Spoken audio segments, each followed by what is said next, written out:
are we doing today? Right, guys. Are you ready? I can see that there's already chatter going on in the chat box, which is great to see. Let's get off. Let's kick off here. This is the MSP Revenue Playbook. So if you're not familiar, that's what it is. Whether this is your first time joining us or you are a previous viewer, thank you so much for taking time out of your day. And we do apologize for being late. We were experiencing some technical difficulty on our side. So just note that. I am Adam Nelson. I'm the Chief Marketing Officer for Civil Consulting Group and your host for today. So if you have any questions, feel free to just ask them via the chat, which I do believe some people are already in there. So just ask away. And we'll be publishing some polls at the end of the webinar, which we would love to have your feedback, which would be great. It helps us be better webinaries, if that's a thing. The MSP Revenue Playbook webinar series is designed to be it's a multi-series webinar, if you will, right? Each one of them building on the next. So the revenue it's designed to help you boost your revenue through strategies and innovative tools, ultimately transforming how you generate leads and close sales. And like I said, it's a multi-webinar series. So if you've not watched any of the previous ones, I do ask that you go back because you will get some really, really valuable stuff out of that. This particular webinar is called Getting Paid Faster, which is something we all want to do without a doubt. And this webinar is all about helping MSPs speed up their cash flow and boost revenue. Many MSPs struggle not with just getting clients, but with slow processes from getting contracts signed to sending out bills, collecting payments, and so on and so forth. This webinar is going to help you understand a little bit more in how to activate that a little bit better. So this is a panel style webinar, you should know. And we have a couple people on here. We have Brad Gross. He is the founder and president of the law office of Bradley Gross, PA. He is a leading attorney specializing in IP and technology law, which is why he's on here. Brad is particularly well known for his work with MSPs. He is also a respected speaker. He is a renowned author, and he's a world famous podcast host. So we want to welcome Brad. Thank you for joining us. With him, we have Leslie Farmer. She is plowing down the competition with her Leslie Farmer experience. And she is a strategic technology and software partner for growing SMBs. Most MSPs fall into that SMB world, right? She is the COO, the Chief Operating Officer for Civil Consulting Group. Leslie specializes in helping businesses optimize their operations and achieve peak performance. So Leslie, Brad, thank you guys for joining us. I totally forgot to go to the slide. At the end, when they're done, Nelson Anthony, he's a Zomentum team member, account director, and Nelson is, oh man, I don't even know how to say this. He's a 12-year veteran in driving revenue in the SaaS world. Nelson has been around for a while. He's been doing this. He knows what he's doing. So definitely hang out, hear what he has to say. Then we're going to push that poll out. So let's go ahead and get started. Brad and Leslie, let's talk. I'm going to stop presenting so we can see each other. Is that okay? Yeah, that sounds great. Sounds good. Hey, it's so good to see you. Yeah, it's good to see you guys. So, Brad, Leslie, how are you guys doing today? Doing well. Coming to you live from, I guess, overcast Nashville here. We're in the Gaylord Opry Hotel. Beautiful place. I've gotten lost in it at least 17 times since I got here yesterday. So, but it's an enjoyable experience. Yes. I know it is. You both are at a show. I'm actually at the same show, but a different location. Yes, we're just all traveling together, right? We're traveling together, but yet Yeah. all separate and coming from separate areas. So it's great. Brad, without further ado, I'm going to ask you a question. Oh, we're going to get this ball started because we need some good information. Start it up. All Start right, it up. here we go. Beyond the legalities, what are some common contractual pitfalls you see businesses fall into that can lead to dispute or lost revenue? And how can we take care of that? So, in fact, I'm glad you said beyond legalities, because in my view, the quote legal language, the legalities of your contract is worth about 1% of the value of the total agreement. Even though you'd say, well, but that's the stuff that we need to protect us, right? Limitation of liability and so forth. The answer is yes and no. Yeah, it's nice to have it, but MSPs live in a world beyond legalities. They're not in court all the time. They're not messing things up so much that they're writing checks and looking to see what their liabilities are. And so that's not where they live. They live in a world of what I like to call situational reality. Okay. Situational reality is where you're dealing with a customer and something happens. It could be a mistake, a misunderstanding, a miscommunication. It could just be things happen, right? And then you think, MSPs, they look at each other and say, well, what do we do? How do we you need guidance. Okay. So beyond legalities, what are the pitfalls that MSPs fall into? They fail to give guidance to their customers. And they fail to do that by explaining the realities of the industry to their customers and what those realities mean and how they'll be handled. Right. For example, just a very quick one. MSP's customers don't understand that MSPs themselves don't provide most of the services they offer. Upstream providers provide them, right? And MSP is facilitating, is implementing. This is the type of thing that has to be described to a customer. This goes beyond limitation liability and indemnification. Tell the customer there are things we provide directly, and then there are things we facilitate or resell, and explain the different responsibilities involved in both. That's the stuff. So the overall message, I guess, is what are the pitfalls? They all fall under the same category of a failure to explain situational reality to their customer. I like that. Yeah, that's good. So they're a reseller, not really, they're not taking the liability on that it's Right. their product. That's an example. I mean, because the MSP paradigm is interesting and unique. MSPs will provide some services, but they'll facilitate others. They get involved in co-managed situations where now it's not just one IT vendor, but many IT vendors are coming in. There's transition from one company to another, or maybe someone's leaving you and going somewhere else. There are so many realities. If we thought about all the realities, we'd come up with dozens of them. I mean, this is what I do all day. I come up with realities and I see them. That's what has to be in the agreement. It's wonderful that you've limited your liability, right? But have you talked about the fact that, for example, if we're going to provide you with if we're facilitating a solution for you, have you specifically said, unless we say otherwise, that solution does not bring you into regulatory compliance with any particular regulation? It can assist you in getting there, but it doesn't provide a solution in and of itself, and you shouldn't rely on it for that purpose. Plain English, explain it. You know how many customers of MSPs think because they're getting something that's HIPAA compliant, that makes them HIPAA compliant? Reality is what needs to be explained to customers. And that failure to explain reality is where all of the pitfalls can be found. All right. Well, on that same note, reality, Leslie, I got one for you. Reality wise, what are some of the common integration challenges businesses face when trying to connect their different types of systems? The integration challenges. So I think that part of it is also having some of that communication. So you can't integrate something that you don't know exists, and understanding which department uses what tool, and making sure in that same vein of that communication that you have outside for your clients, you need internally as well, right?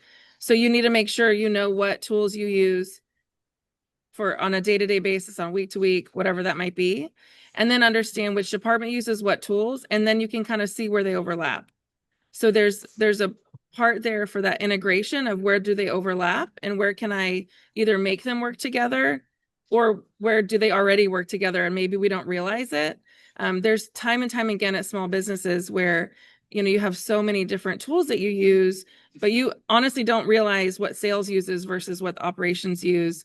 Oh yeah, no, they use that other tool. We use this other tool. And now we're getting somewhere where, okay, but we need something to be able to integrate throughout the entire tech stack. How are you going to know that without that communication, right? You need to make sure you have that communication internally to be able to understand where those integrations need to happen. And as clear as you can make that, that's, I think, so important for small businesses, MSPs especially, not only for themselves, but for the other businesses that they support, right?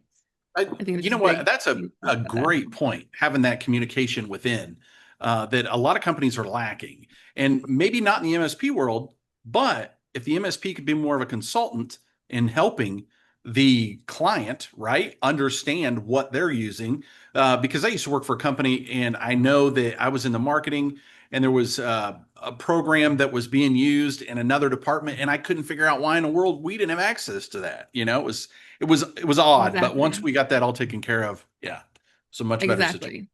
And yeah, I mean, it happens in every small business and it happens in every, I mean, there's a lot of MSPs, same kind of thing. You think outward, oh, we're doing all these amazing tools. We have all this amazing stuff for our clients, you know, that we have now learned to communicate to them better, but they don't realize when they look inside that, yeah, they also have that segregation of the different tools in different departments. So I think just knowing and understanding that there is an issue or there is a need for some integration in the different aspects of what you do as a business is really one of the first steps. All right, Brad, I got a tough one for you. Are you ready? Ooh. I don't know. Maybe. All right. What clauses can MSPs add to reduce the number of back and forths in billing disputes and payment approvals? Okay. So, all right. Billing disputes fall into two different categories in my 25 plus years of doing this. They fall into two categories. One where both parties think they're right, one where one party knows it's not. And you treat them differently. For example, if both parties think they're right, well, then you have a genuine billing dispute that, you know, it's best that you try to work that out because those are the most vicious and belligerent and expensive battles where each party thinks they're right. So and there's a common clause that you're going to put into all of your contracts. I'll tell you what it is in a moment, whether both parties think they're right or one party doesn't think it's right. It's just trying to play a game. But you have one aspect where both parties think they're right. Then you have the other where one party, usually it's the customer, doesn't want to pay. Why? Because they say, either they're making things up, like you haven't delivered the service properly, even though they've never given you notice of that, right? There's been no indication of that. It's just suddenly, you know, we've been working with you for 3 years. Suddenly now we're not doing it right. Or the amount in controversy is relatively small, so the customer thinks you're not going to pursue it, right? Who's going to pursue $11,000? It's enough for you to go, it's money, but not enough for you to start hiring an attorney and filing a lawsuit in circuit court in your local, right? So the idea is that one side is going to fight vehemently. The other side, they're just messing around with you. In any event, what you need to do is two things, okay? One, we're out of time. I have to go. No, I'm joking. I'm going to say the two things. Here they go. So here they are, and I'm leaving. Two things. First, in my view, MSPs should strongly consider arbitration, not litigation, arbitration. I have only met in all the years of representing private customers, private clients. One time did I have a client that could actually stomach litigation. Everyone thinks they can. They can't. It's cumbersome. It's expensive. It is horrible. Arbitration is better. Why? You can pick your judge. You pick the person who's going to hear the case mutually. You could determine the background of that person. You could set the time frame within which things are going to happen. You can set up certain rules so that it doesn't turn into a circus or a free-for-all where everyone's asking for everything under the sun. So arbitration is a good way to make sure that disputes are handled in a timely, cost-efficient, and effective way. That's strategy one. Two, make sure your contract says that the party that prevails in the arbitration or litigation recovers its fees. If you do not say that, if your contract does not say the prevailing party in any action brought to enforce this agreement recovers its fees and costs, if it doesn't say that, well, then the rule generally throughout the United States is you don't get your attorney's fees. So you said, but what if I sue and win? Right. You don't get your attorney's fees. So that, now we're going to go back to my original example of that $11,000. Are you going to sue over 11,000? No. But what if you sent a letter to your customer that's not paying, just messing around with you? And you say, listen, you owe us 11,000. My attorney, he charges $500 an hour. And so either we work this out or you pay us, or we're going to file a lawsuit and my attorney's going to start billing at $500 an hour. And attorney's fees are going to far outstrip what you owe us. So you could either pay us 11,000 now or 40 some odd thousand later on. Puts a different spin on things, right? Now all of a sudden they're thinking, well, maybe we should resolve it because if they did sue, you know, I might end up paying a lot more than 11. So you want sort of that two-layer approach, set up the forum in advance, the venue, and I suggest arbitration, and then set up that stick, right? The carrot and the stick. Well, here's the stick. Whoever wins gets its attorney's fees. It keeps honest people honest. And it does push things to settlement most of the time. The only time that it really doesn't always push it to settlement is when both parties think they're right. Right. And then they say, well, you're going to pay our fees. Well, you're going to pay our fees. It pushes them together, but it doesn't necessarily force the issue. Whereas if the other scenario is true, customers isn't paying you, yeah, then you'll see capitulation. I love it. Keeps honest people honest. I love that. Love that term. I got another question for you, Brad. In terms of reconciliation and reporting, are there any legality liabilities if payment terms and contract data are misaligned? So if contract data and report, I'm sorry, repeat, what's misaligned? If the legal liabilities in payment terms and contract data are misaligned. Right. I mean, any misalignment is going to give leeway to disputes, right? The idea is that you want to have no sunlight, no daylight, right, between the contract terms and the reality of what you're providing and how you're working with your customer. There should be no daylight. And to the extent that, you know, as you point out, that there's an ambiguity, that things don't necessarily align and so on, that presents a little bit of a leak, and your customers will take advantage of that. They absolutely will. So in my view, both have to be considered when you're entering into the contract process. There should be no daylight. Love it. Leslie, Yeah. I got a question for you here. Yeah, and then I have another question for Brad. Okay. All right. Well, let me go first. I'm getting it from all sides here. Yes. Can you share an example of where better system integrations directly led to faster collections or fewer billing errors? Yeah, I mean, I think if you really take it from what Brad said and understanding where that daylight is, making sure there's no daylight, right? Mm-hmm. That then leads into your operations and the way that you're servicing the customer, your operations internally, right? I think there's something to be said about making sure that everyone knows and understands what those payment terms are. And again, making sure that we know what systems we're using to input that information from the beginning, right? Because if Brad's over here saying my payment terms are net 30, and that's what it says on the contract, but my default in my system is net 15 or net 45 or 60 or whatever that is, there's going to be daylight right there, right? That is a very simple example of where there's daylight. So if you can have a system. And he who holds the money makes the rules. Exactly. Right. And then which one of us is right? Well, my system said this. Well, your system said that. Well, I need a system that can then go through and kind of follow and walk through that process and make sure that, yeah, we're not just making sure there's no daylight, which I love that example, but also just making sure that we're doing right by what we've signed, what they've signed, what we're trying to get accomplished.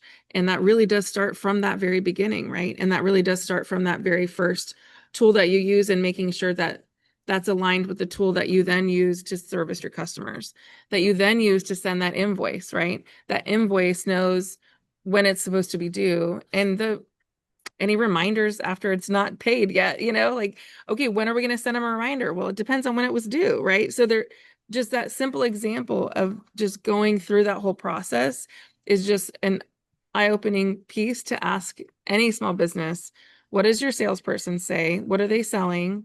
What are you actually doing? What does your customer think they are owed, right? Or what does your customer think their payment terms are, right? So it's as simple as even just a payment term. Obviously, it goes way beyond that.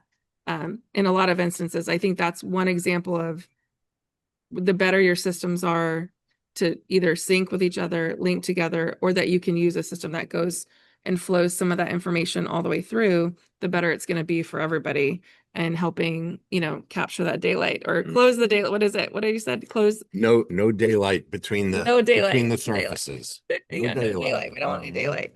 And yeah, I think that also comes down to communication and making sure those departments understand who's doing what, where this hand's feeding that hand or whatever. What's that term? I don't know. One hand knows what the other's doing. I'm here for you. I'm here. Exactly. I love it. This is why we're together. This is good. So yeah, I think that's just one kind of deep example of it, but simple, but very true. Well, you had a question for Brad. I'm going to let you go ahead and ask it. How do you think from the contract side, you should relay that information to the people doing the operations and servicing that customer? Like, what is it in your mind that what is it? Is it a tool? Is it a communication piece? Is it leadership? Like, where is it that communication needs to come to know this is what we're doing on this side? And that's from your perspective. In other words, so your question is, how do you make sure that the operations people on the customer side understand what you're doing and where your scope ends and starts and ends? Is that what you're saying? Yeah. So from the contract perspective. Yeah, from a contract perspective, I'll tell you that the best you can do, okay, because you can't go there and, physically put people in a room and explain what's going on. You can't do it as much as we'd like to, because sometimes I think if we could just get everyone in a room and just explain it one time and everyone say, oh, that's what they're talking about, that would be great, but that doesn't happen. Yeah. So the best you can do, okay, is get the stakeholders to understand. The stakeholders have to understand.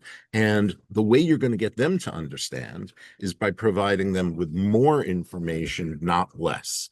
What MSPs often do is they assume that because they're talking to a stakeholder, that the stakeholder is smarter than everyone else that works, and that person will understand it and convey it. No. They're not smarter than anyone else. They're not going to convey things and so on. So what you have to do is you have to lead that stakeholder down the path. You have to give the stakeholder information, answer questions, impart the importance of saying, listen, I understand you get it. I need all your people to get it. And if you can't, if you don't feel comfortable doing it or you're not sure and you need help, then tell us, we'll step in and we'll explain it. Right. But I think that just leaving it to the company, which is what a lot of MSPs do, they just leave it to the stakeholders and they assume they'll explain, and their operations people will get it by osmosis as we work with them. No. And then when the customer has a problem and you say, well, you didn't explain it. And then they, well, you didn't explain it to us. Well, we did. Well, you should have. And we want to avoid that. So I think you have to, because short of getting everyone in the same room at the same time, explain it to the stakeholders and impart the importance of having them explain it to their people and volunteer. If you don't feel comfortable doing it, this is so crucial. It's a foundational thing. Yeah. So if you don't feel comfortable doing it, let's arrange a time or several times, right, over Zoom, this and that we'll do it for you. Yep. That's how you do it. I love it. Nice. Great. Thank Well, you. I guess it's my turn to ask the question now. Okay. Go ahead, Adam. Go ahead. Brad, Brad, Mhm. let me know what's your advice for businesses on how to clearly define the scope of work within a contract to prevent what is known as scope creep, right? Yep. Increased Mm. cost, delayed deadlines, so on and so forth. What's your Right. advice? So, okay, scope creep is an issue that has plagued the MSP industry for a long, long time. And though I've preached a way to get around it, not everyone listens to me. They should, but they don't. Here's the thing about scope creep. Scope creep occurs because of a lack of information, a lack of parameters, a lack of building fences. Okay. It sort of fills in the void, the vacuum that's left when MSPs fail to set up parameters and provide information. So, what am I talking about? Well, if you're going to, let's just take a simple thing like a backup solution. Okay. A backup solution. You should be talking about what the backup solution does, what it backs up, how often it backs up, where is your stuff kept, right? Encrypted at rest, in transit? Good questions. This is what it should cover. You need to get your stuff back, right? Boom, boom, boom, boom, boom. This is what you're going to do. This is what we'll do when we get a request for your files to be recovered. Good. And then somewhere in your statement of work, your proposal, you say, listen, this is the scope of our services. If it's not in here, you do not get it, right? So what you're going to do is you're going to set up the parameters around it, but just saying you're going to get a backup service and if it's not in here, you don't get it isn't enough because there's a lot of leeway about, well, I requested my stuff today at 2 o'clock. Why hasn't it been recovered by 4 o'clock? See, so you can't just name a service and then say, this is it. You don't get more.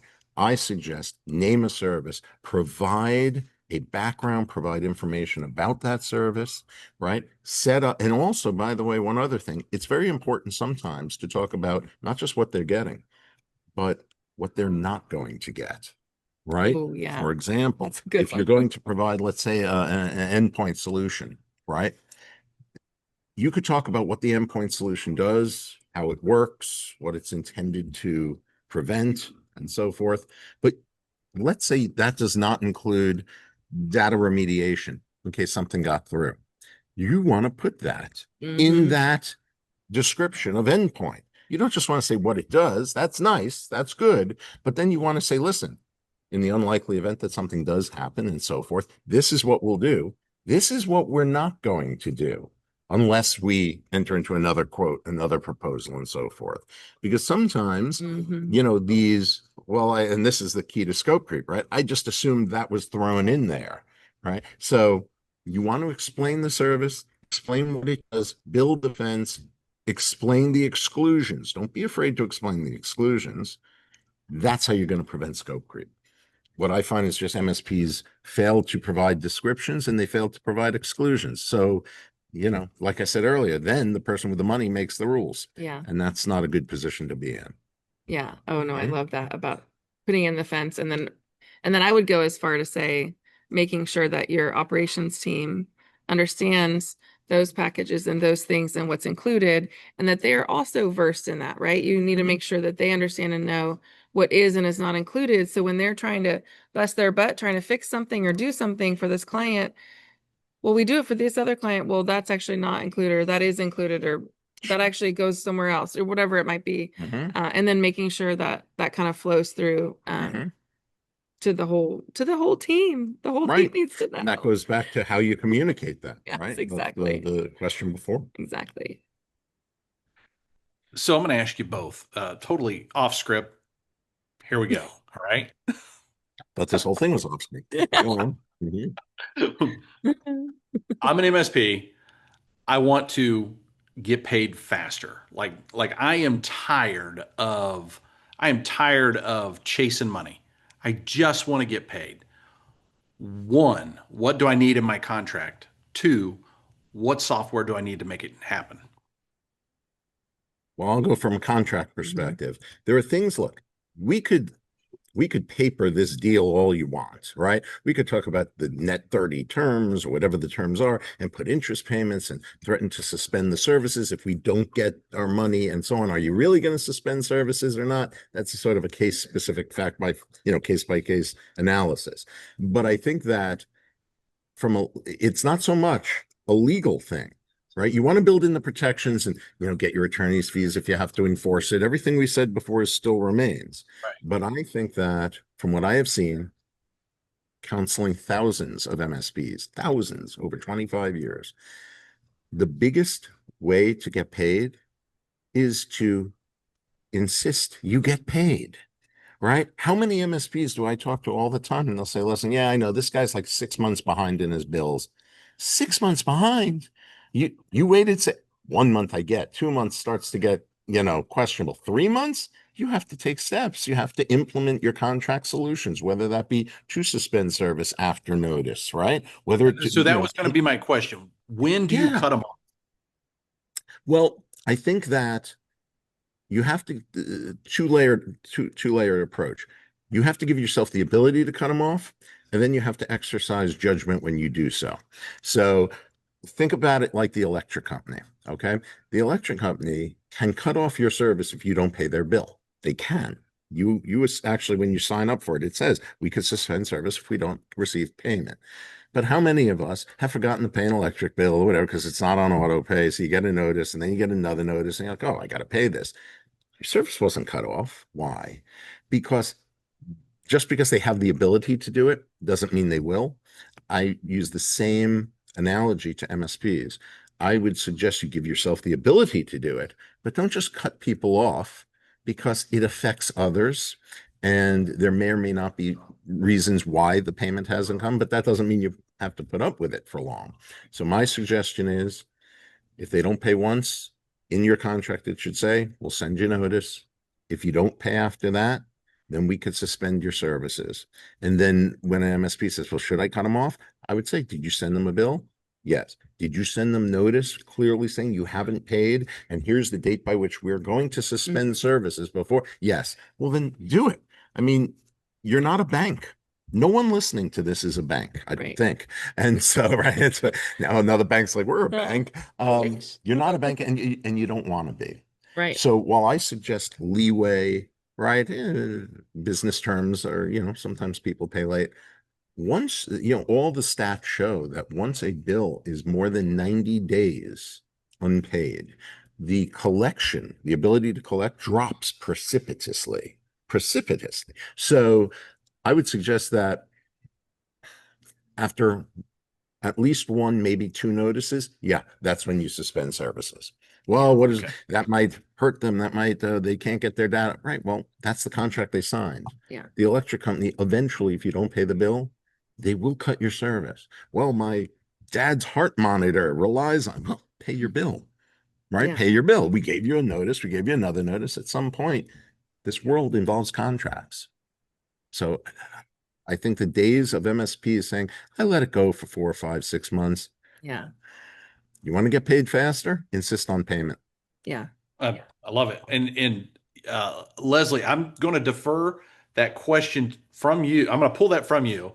Okay. And I'm going to go I could talk about it, but I know, but I'm going to go straight to Nelson up here, and I'm going to ask him, Nelson, you're sitting up there quietly. I think you need to talk. Okay. Tell us what, and your mic is muted, just so you know. So tell us what software, if you listened to the question before, I'm an MSP, I want to get paid faster. What software would help that, and how? Why? Go ahead, Nelson. You've got it. All right, can you guys hear me? Yes? Yes. All right, Yeah. perfect. Now, before I promote Zomentum, right? So, I'm just being honest here, but then I've just got one poll that I'm going to post, right? I'll post that I'm going to answer that question, right? And you should have it now. You want me to submit the poll? Yes, please. Hold on, my screen is really small. Okay, should be up. Right.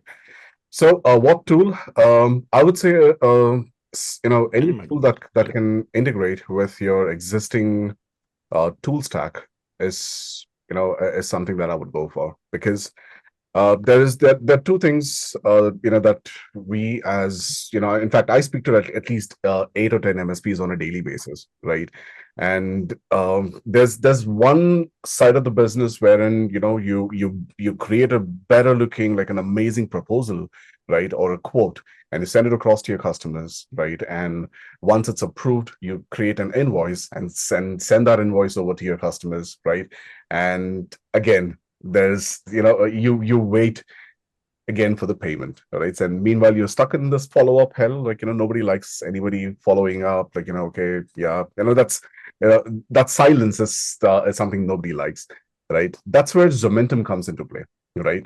Now, I'm going to quickly share my screen and show you as to how exactly we can simplify the payment collection process, right? Can you guys see my screen now? Yeah, we can see it. Now, this is an example of a proposal. Like, you don't have to go into the details of it, right? But if you could see onto the right, I have an option wherein so these are the items that I've quoted as an MSP to my customer.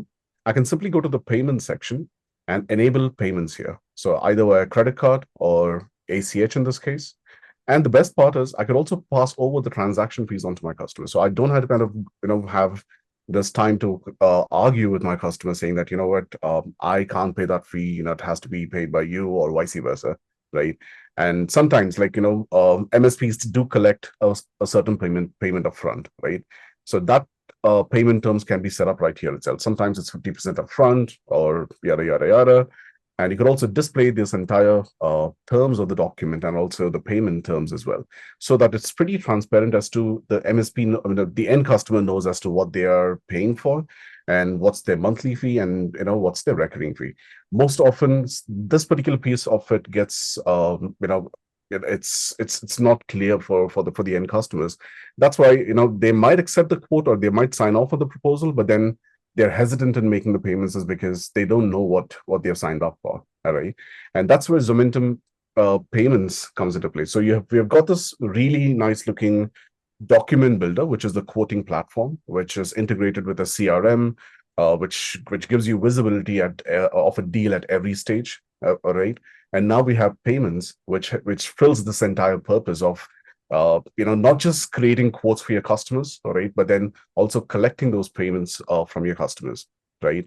Now, what Zomentum payments, what we go ahead and solve the problems are delayed collections. So, for example, just like we spoke, right? So you can collect a payment on a quote upfront. So you don't have to wait for an invoice to hit the customer's inbox and then wait on them to kind of make a payment. No multiple follow-ups. So there is an option in Zomentum payments wherein if there is a payment method that's already made by the customer, we can go ahead and collect a payment on that, or we can basically set up auto pays on that, right? So that you don't have to kind of follow for any kind of future payments as well, right? Now, the best part is it's directly integrated with Zomentum Grow, right? And yes, we are launching integrations right now. We do integrate with QuickBooks Online and Xero. And hence, where Adam, the answer to your question is yes. The tool stack, for collecting payments is Zomentum Payments integrated with QuickBooks Online, right, and Xero or any other accounting softwares as well. Right now, yes, there are some broken, there are some broken pieces of the puzzle, but then we are implementing really amazing features wherein you can see the life cycle visibility, right? The enhancements of the platform. The UI is going to be a lot more difficult. I mean, in fact, different. You can request and track refunds as well, right? And you can pay out, chargeback in case if that comes to it, right? But then, all in all, that's where we had to kind of talk about Zomentum payments, because for an MSP, so because we as a company, or Zomentum as a platform, right, is built specifically for the MSPs. So it's not like we are a generic quoting tool, like there's a lot of there's a lot of others in the market, right? But then keeping MSPs in mind. So we are also kind of thinking of launching our own marketing module, right? Wherein we become a one-stop solution for both marketing, sales, and payment collection. So it's from quote to collect happens right inside of Zomentum.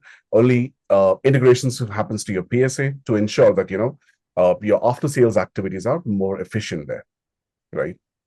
I hope that answers the question. I think that No, you pretty totally long answered the answer, question. but yeah.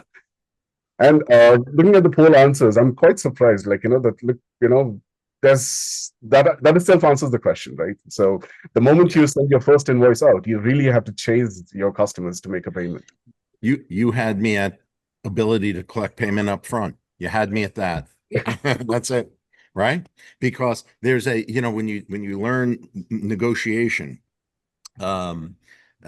tactics and so on and so forth, what you learn is they actually call it the prostitution theory of collection, which is the value of services drops dramatically after the service is provided. Exactly. Okay, drops dramatically. What you're willing to pay for when you need something, and then after you get it, you're like, well, did I really? It wasn't that great, right? So upfront payment is the key. Building it in there. That's Mhm. awesome. Yeah, I wanted to share just an experience that I had with one of my customers, I would say.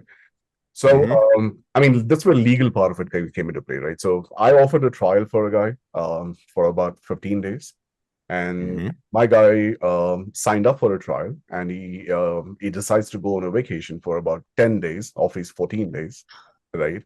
And he comes back, logs in, we auto charge, that's what trials are meant for, right? So Yeah. auto charge, and the moment we auto charge, he calls his American Express, he starts a really big deal. So There's a chargeback. And that was not a good experience, obviously, for us as a company, because we know we did right. There was no loopholes. Everything was recorded on AdPath.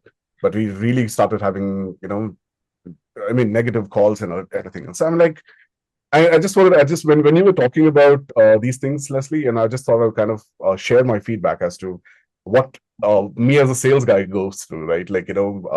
I have to justify, right? So 14-day trials, or any trial for that matter, we as a customer, we should remember as to what the legalities could be there. Absolutely. Oh yeah. Absolutely. Well, listen, guys, we have pretty much come to the end of this webinar, and we're running out of time, and I don't want to take up any more time. So if you, Leslie, Brad, Nelson, if you have anything else, now would be the time to say it. Are we good? No, we're good. I mean, I'm To good. me, No, not you, just Brad. remember the takeaway is manage expectations. Manage expectations, and you can do that by collecting payment up front. You could do it by explaining your services. That all falls under the umbrella of managing expectations. If you manage expectations, you're going to avoid lawyers, and who the hell likes lawyers? Yeah, and I Coming would from say, one. yeah, making sure you communicate those expectations throughout, right? And I love being able to get that payment right up front, right? Get the information, get it in there. This is how it's going to happen within the terms that you set from the beginning, right? This is what we're doing. Yes, put your payment in there, and this is how it's going to work. And making sure that everybody is aware of that. I love it. That's great. So I have one last question. Sorry, just because Leslie brought it up and Nelson did too. Getting your payment up front, Brad, how hard is that? I mean, if you're setting expectations in your contract, is it okay?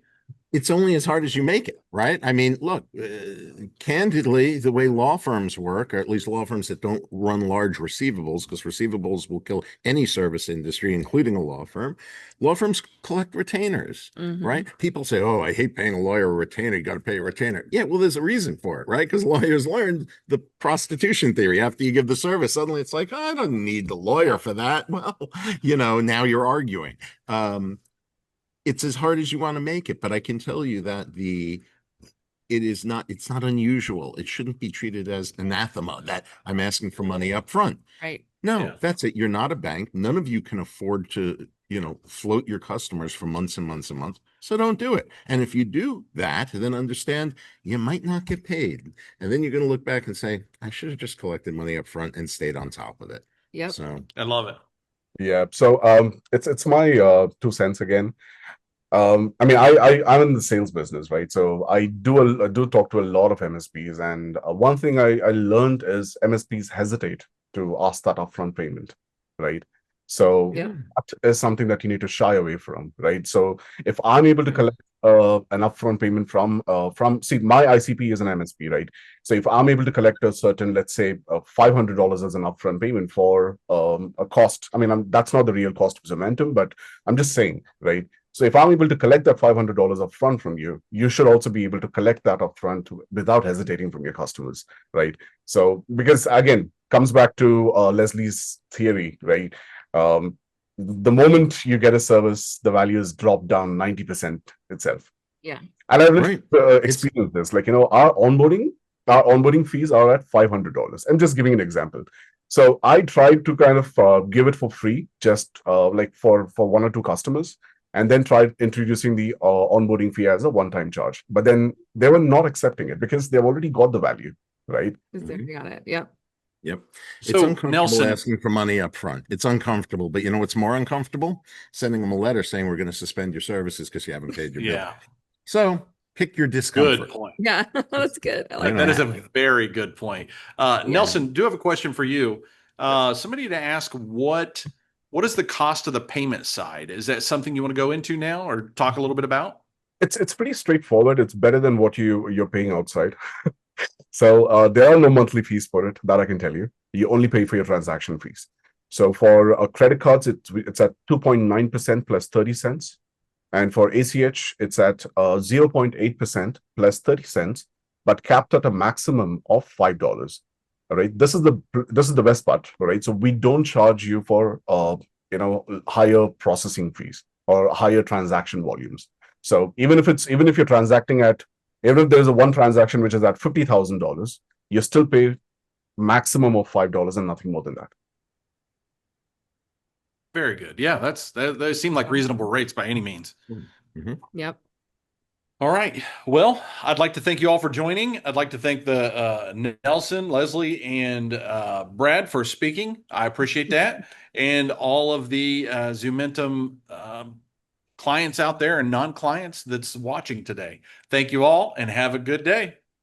Likewise. Take care. Thank you. Bye. Have a good Bye-bye. one. Bye, guys.